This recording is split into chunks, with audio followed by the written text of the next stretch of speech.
Hi friends, இஷ்டமாக சமைக்கலாம் சேனலுக்கு மீண்டும் உங்களை வரவேற்கிறேன். வீட்டில் இருக்கிற பொருட்கள் வச்சே அடுப்பு பக்கம் போகாமல் ரொம்ப சுலபமாகவும் ருசியாகவும் 10 நிமிஷத்தில் செய்யக்கூடிய ஒரு ஸ்வீட் ரெசிபி தான் இன்றைக்கி பார்க்க போகிறோம். இது போல் ஸ்வீட் செஞ்சு கொடுத்தீங்கன்னா வீட்டில் இருக்கிற எல்லாருமே ரொம்ப விரும்பி சாப்பிடுவாங்க. இதுவரைக்கும் இஷ்டமாக சமைக்கலாம் சேனலை சப்ஸ்கிரைப் பண்ணிக்கலின்னா சப்ஸ்கிரைப் பண்ணிக்கோங்க.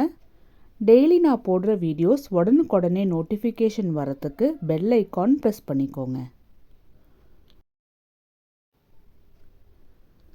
மிக்ஸி ஜாரில் 3/4 டம்ளர் சர்க்கரை எடுத்துக்கலாம். இதே டம்ளரில் எல்லா இன்க்ரீடியன்ஸையுமே அளந்து எடுத்துக்கலாம். வாசனைக்காக நான் 6 ஏலக்காய் போட்டிருக்கேன். இது ரெண்டுத்தையுமே நல்ல பவுடர் போல் அரைச்சி எடுத்துகிட்டு வந்துடலாம். அரைச்ச சர்க்கரை பவுடரை ஒரு மிக்சிங் பவுலில் மாற்றிடலாம். அதே ஜாரில் அதே டம்ளரில் 1.5 டம்ளர் பொட்டுக்கடலை எடுத்து இதையுமே நல்ல பவுடர் போல் அரைச்சி எடுத்துகிட்டு வந்துடுவோம். இந்த பொட்டுக்கடலை பவுடரையுமே அரைச்சி வச்சுருந்த சர்க்கரை பவுடரோடு சேர்த்து போட்டுடலாம். அதே டம்ளரில் 1/4 டம்ளர் பால் பவுடர் போட்டுக்கலாம். பால் பவுடர் போடுறது ஆப்ஷனல் தான், ஆனால் நல்லா டேஸ்ட்டாக இருக்கும் போட்டால். இது கூடவே சின்ன சின்னதாக கட் பண்ணி வச்சுருந்த பாதாம், முந்திரி, பிஸ்தாவும் போட்டுக்கலாம். இதுக்கு பதிலாக நீங்கள் வேர்க்கடலை கூட 1க்கு 2 அடித்து போட்டுக்கலாம். பால் பவுடர், பொட்டுக்கடலை பவுடர், சர்க்கரை பவுடர், இந்த 3 பவுடருமே 1க்கு மேலே 1 போட்டிருக்கோம். அதனால இது எல்லாத்தையுமே நல்லா சேர்த்து கலந்துட்டுறணும். அதே டம்ளரில் 1/4 டம்ளர் நெய் எடுத்துக்கலாம். இப்போதைக்கு 1/4 டம்ளர் நெய் போட்டுக்கலாம். கடைசியாக பிசைஞ்சு முடியும் போது தேவைப்பட்டுச்சுன்னா நெய் சேர்த்திக்கலாம். நெய்யோட இந்த பவுடர் எல்லாமே நல்லா கலந்துட்டுக்கணும். நெய்க்கு பதிலாக வேறு வாசனை இல்லாத எந்த எண்ணெயுமே யூஸ் பண்ணால் டேஸ்ட் வராது. நெய் யூஸ் பண்ணினோம் அப்படின்னா நல்ல ருசி கொடுக்கும். நான் பிசைறது போல் எல்லா மாவுலேயுமே நெய் படுறது போல் நல்லா கசக்கி கலந்துட்டுக்குங்க. நெய்யோட ஈரத்தன்மை இது போல் கொழுக்கட்டை போல் பிடிக்க வரணும். அது வரைக்கும் நல்லா கசக்கி நல்லா கலந்துட்டுறணும். எல்லா மாவுலேயுமே நெய் படுற மாதிரி கலந்து விட்டாச்சு. இதில் 1/4 டம்ளர் நான் பால் எடுத்திருக்கேன். இதுவுமே ஆப்ஷனல் தான். இது காய்ச்சி ஆறின பால். நீங்கள் பாலுக்கு பதிலாக இன்னும் கூட நெய் சேர்த்தி நல்லா கலந்து எடுத்துக்கலாம்.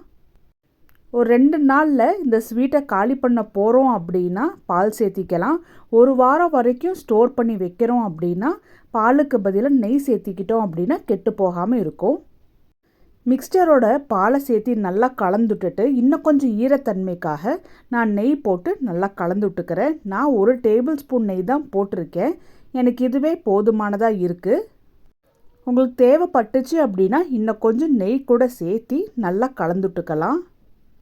ரொம்ப உதிரியாக இருந்துச்சு அப்படின்னா நம்மளால் ஷேப் போல் கட் பண்ண முடியாது. அதனால நல்ல கெட்டியான கொழுக்கட்டை பதமாக இருக்கணும். இப்போ பார்த்தோம்னா கலருமே மாறி இருக்கு. நல்ல ஒரு கெட்டியாக கொழுக்கட்டை மாதிரி பிடிக்க முடியுது. இது கரெக்டான கன்சிஸ்டன்சியாக இருக்கும். ஸ்வீட்டை ஷேப் பண்ண போகிற ட்ரேயில் நான் பட்டர் ஷீட் ஒட்டிட்டு அதுக்கு மேலே நெய் தடவி இருக்கேன்.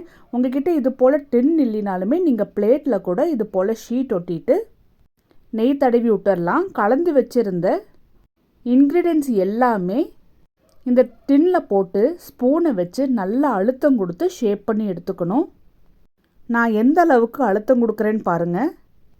இந்த அளவுக்கு அழுத்தம் கொடுத்தோம் அப்படின்னா தான் நெய் பாலோட சேர்த்தி இந்த பவுடர் எல்லாமே ஒன்றுக்குள்ளே ஒன்று மர்ஜ் ஆகி நல்லா ஸ்டிக் ஆகிட்டு இருக்கும்.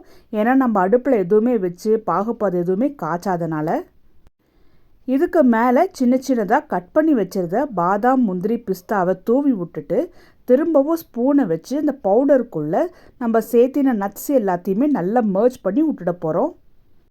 இந்த அளவுக்கு நல்லா ஸ்பூனை வச்சு நல்லா அழுத்தம் கொடுத்து நல்லா பவுடர் எல்லாத்தையும் இறுக்கியாச்சு. இப்போ மெதுவாக பட்டர் ஷீட்டை தூக்கி கீழே வச்சிடலாம். நல்லா பர்ஃபெக்டான கன்சிஸ்டன்சியில் ரெடியாக இருக்குது.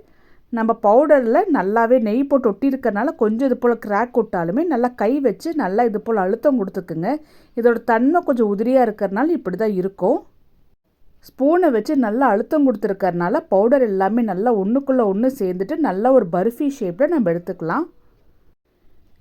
நான் இன்றைக்கி இந்த பொட்டுக்கடலை பர்ஃபியை ஸ்கொயர் ஷேப்பில் தான் கட் பண்ணி எடுக்கிறேன். நீங்கள் உங்களுக்கு எந்த ஷேப்பில் வேணுமோ அந்த ஷேப்பில் நீங்கள் கட் பண்ணி எடுத்துக்கலாம். இப்போ நான் உங்களுக்கு ஒரு பர்ஃபி எடுத்து காமிக்கிறேன் பாருங்கள், எந்த அளவுக்கு நல்லா ஸ்மூத்தாக நல்லா இருக்குன்ட்டு. நல்லா பர்ஃபெக்டான கன்சிஸ்டன்சியில் ரெடி ஆகிருக்கு. அடுப்பு இல்லாமலேயே 10 நிமிஷத்தில் இந்த ஸ்வீட்டை ரெடி பண்ணியாச்சு. வீட்டில் திடீர்னு யாராவது கெஸ்ட் வந்துட்டாலோ இல்லை குழந்தைங்க ஏதாவது ஸ்வீட் சாப்பிட்ணும் அப்படின்னு கேட்டாலோ இது போல் சட்டுன்னு அடுப்பு பற்ற வைக்காமலேயே ரொம்ப டேஸ்டியான இந்த பொட்டுக்கடலை பர்ஃபியை செஞ்சு கொடுங்க. இது போல் பர்ஃபியை செஞ்சு பார்த்துட்டு எப்படி வந்துச்சுன்னு கமெண்ட் பண்ணுங்கள். இந்த வீடியோ உங்களுக்கு பிடிச்சிருந்தால் லைக் பண்ணுங்கள், உங்கள் ஃப்ரெண்ட்ஸ் எல்லாத்துக்கும் ஷேர் பண்ணுங்கள்.